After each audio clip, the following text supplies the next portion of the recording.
Olá, tudo bem com vocês? Sejam muito bem-vindos ao Espaço Contar. Esse é mais um vídeo do Desafio Monteiro Lobato e o vídeo de hoje é sobre a única peça teatral de Monteiro Lobato. Sim, a única. Ela foi encomendada pela Prefeitura de São Paulo e foi apresentada na Biblioteca Infantil Municipal de São Paulo em 1938. E só em 1964 ela foi fazer parte desse livro aqui, ó, Histórias Diversas do Monteiro Lobato. Eu vou contar mais ou menos a história, sempre com aquela contextualização e com ideias que a gente pode tirar para incentivar a criatividade das crianças, que essa é a função do Monteiro Lobato, tá? Criatividade e curiosidade. Bom, é uma peça de ato único e em que se passa numa sala de jantar de uma fazenda pequena, modesta, que é a fazenda da Dona Benta, tá? E a tia Anastácia e a Dona Benta, elas estão conversando. A tia Anastácia acabou de tirar um pé de galinha com 6 dedos, o que seria uma coisa esquisita e tal, pra Emília colocar no seu museu, porque ela tá abrindo esse museu de coisas esquisitas, coisas diferentes. Só essa ideia de um museu de coisas diferentes já incentiva muito a curiosidade e a criatividade das crianças. Porque quem não quer ter um museu de coisas diferentes e tal? Então é bem interessante.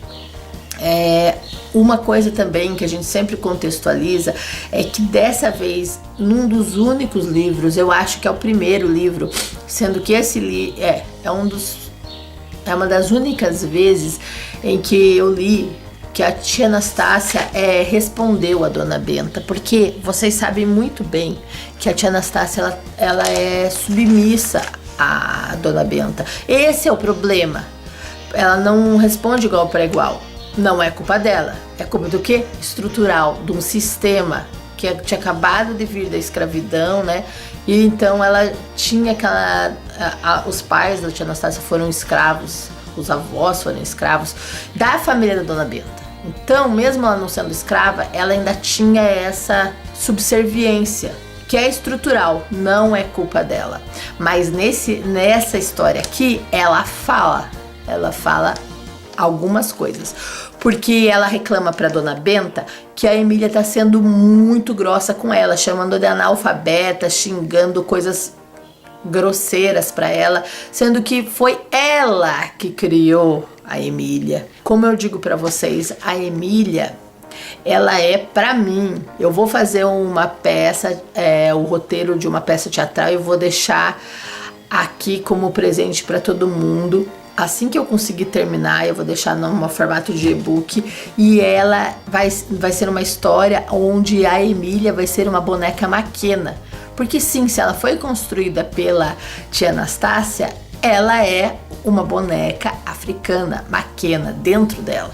Então ela pode negar isso, né? Porque ela tem um autor branco, um autor que era cafeicultor, que vaza em todos os personagens, assim, umas ideologias que era da época, né, escravocrata, mas que na evolução dos livros ele vai também discutindo, refletindo o que era esse contexto. E é para isso que serve a leitura dos clássicos, para você ver como que pensava naquela época e para hoje em dia ninguém cometer esse crime que é hoje em dia o racismo. Então você tem que ver o passado para ver se você não tá ecoando coisas ultrapassadas, ideias emboloradas até hoje.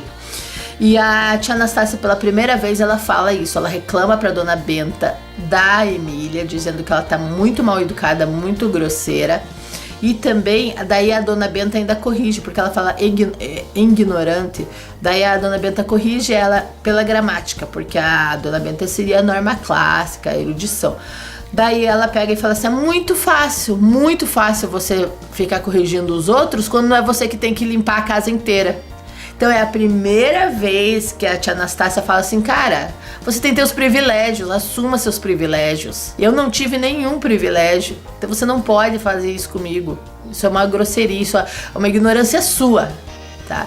Então ela quis dizer isso, então foi um lampejo do que deveria ser a tia Anastácia. Mas eu entendo que era o contexto da época e isso é interessante pra gente ver como era que se pensava e o tanto de ranço estrutural de racismo que tá nesse país até hoje, que muitas vezes você ainda vê crime, né? Assim, crianças negras sendo humilhadas por causa do cabelo, por causa de traços de pele, e isso é inaceitável, tá? É inaceitável e fica claro que isso é estrutural e não dá pra negar, e não é mimimi.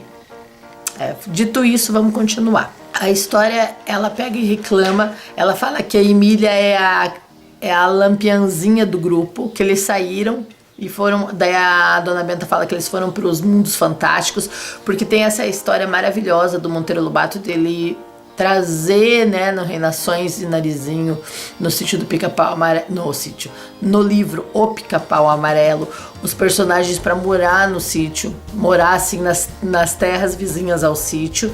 Então a Chapeuzinho Vermelho, que eles chamam Capinha Vermelha, mora na fazenda dos tucanos amarelos. Então ela mora ali perto.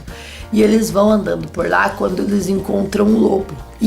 E a Emília, ela provoca o lobo e diz que ela quer ver se ele consegue pegar a Dona Benta lá do sítio, que também é uma vó de uma menina, porque o lobo adora, segundo a Emília, o lobo adora a voz de meninas, desde a Chapeuzinho Vermelho. E daí eles voltam lá pro sítio, eles voltam na maior, assim, apreensão, e o Visconde cochicha com a Emília assim: olha lá o que vai acontecer. E ela fala assim: não, o lobo é bobo, confia em mim, eu me garanto. Mais ou menos isso que ela disse.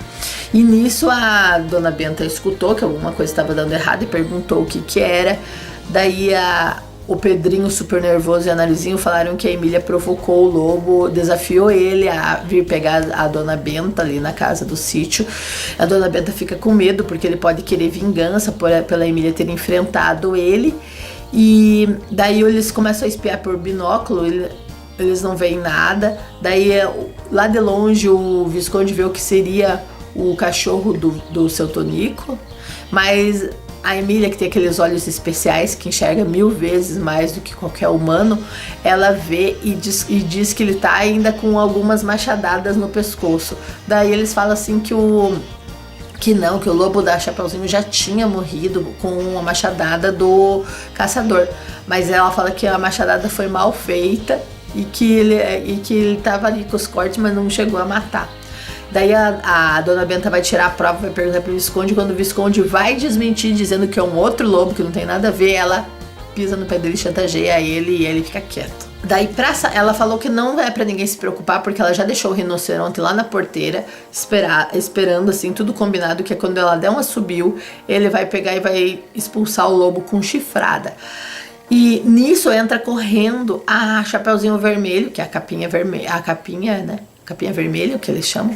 Ele chega correndo dizendo que o lobo tá chegando, o lobo que comeu a avó. E daí ela fala assim: mas o rinoceronte tá lá esperando. Não, mas o rinoceronte tá dormindo.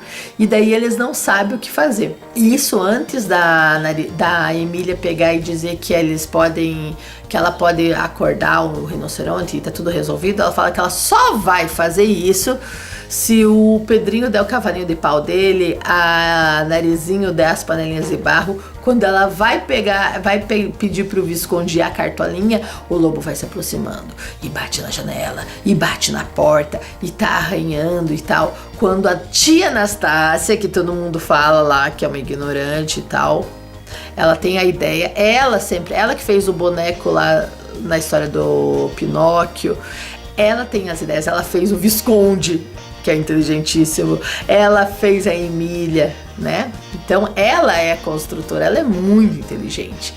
Ela tem a ideia de mandar o Visconde, porque o Visconde, ele é um sabugo de milho imortal. Então, só que ele tem medo de uma coisa só, da vaca moxa, porque como ele é feito de milho e a vaca come milho, ele tem medo da vaca, ele não tem medo de nada. Tanto que fazem ele de gato sapato e ele volta. É só guardar o líquido dele que ele volta. E a tia Anastácia faz sempre um outro Visconde. Quem acompanhou os outros vídeos, se você não acompanhou, acompanhe a playlist que eu vou deixar linkada aqui. Você vai ver como tem vários Viscondes no decorrer das obras. E o Visconde tem medo de ir. O Pedrinho pega o bodoque dele e acerta uma pedra e a vaca mocha sai de lá, e o Visconde vai tentar acordar o rinoceronte. Nisso ele não consegue. E daí a Emília pega uma pimenta e põe uma pimenta e ele espirra e acorda e expulsa o rinoceronte com chifradas, conforme o combinado. E a tia Anastácia dá pra Emília o pezinho com 6 dedos pra ela pôr no museuzinho dela e tal, e acaba a peça ela falando que ela vai pegar mais um pé de seis dedos pra virar tipo francês pedante. Então ela sempre aquele humor ácido, aquele humor que critica, né? E eu não, é como eu sempre disse em vários vídeos, a Emília, ela é a anti-heroína. Então ela é uma vilã. Ela é uma vilã. O que eu não, assim, suporto é quando o Lobato endossa, quando ele vaza a personalidade dele nos outros personagens que são, entre aspas, os mocinhos, né? E fazem coisas abusivas, como o racismo, como afirmar que o clássico, o formal é melhor que o popular. Ideias que correm até hoje, que algumas pessoas se acham melhor que os outros por ter um estudo maior e tal, né? Essa coisa da meritocracia, que não é assim, né? A gente tem que ver muitas circunstâncias que levaram a gente a ter esse privilégio de estudar, esse privilégio de chegar. E a gente tem que valorizar o saber indígena, o saber africano, o saber do povo, que é um saber oral, que é um saber riquíssimo, é um saber ancestral, é resolver o problema, não com um egoísmo, com individualismo, é no social, é dar a mão para os outros pra gente resolver juntos os problemas. Então é muito rico o pensamento, a sabedoria popular, e é isso que a gente tem que enaltecer, tanto quanto o clássico, mas a gente tem que enaltecer e dizer que o saber africano, o saber indígena também é clássico. A gente conhece pouco, quero dizer, muito pouco, porque a nossa já é refletido no Lobato o tanto que o eurocentrismo é valorizado, super valorizado na nossa educação até hoje. Você tratar da história da África, da história dos indígenas, porque é uma coisa assim que é muito eurocêntrico que é passado pra gente. E as nações, como a própria Dona Benta já fala em Histórias do Mundo, ela conta a história do lado dela, então ela puxa a sardinha pro lado dela, que é eurocêntrico, né? E é isso até hoje, os historiadores, assim, espero que agora eles estejam mais imparciais, mostrando com um pouco mais de abrangência as coisas. Mas esse vídeo está se prolongando e eu indico muito que se leia, que dá para fazer uma leitura da peça. E sempre valorizando isso. O arco da historinha é bem simples, é uma das historinhas mais simples do Lobato, assim, não tem muitas, fora essa parte do começo, onde a tia Anastácia, ela se revela para Dona Benta, não tem, assim, muito subtexto, mas é interessantíssimo você levantar essa questão, tá, da tia Anastácia com a Dona Benta. Beijo pra vocês, até o próximo vídeo.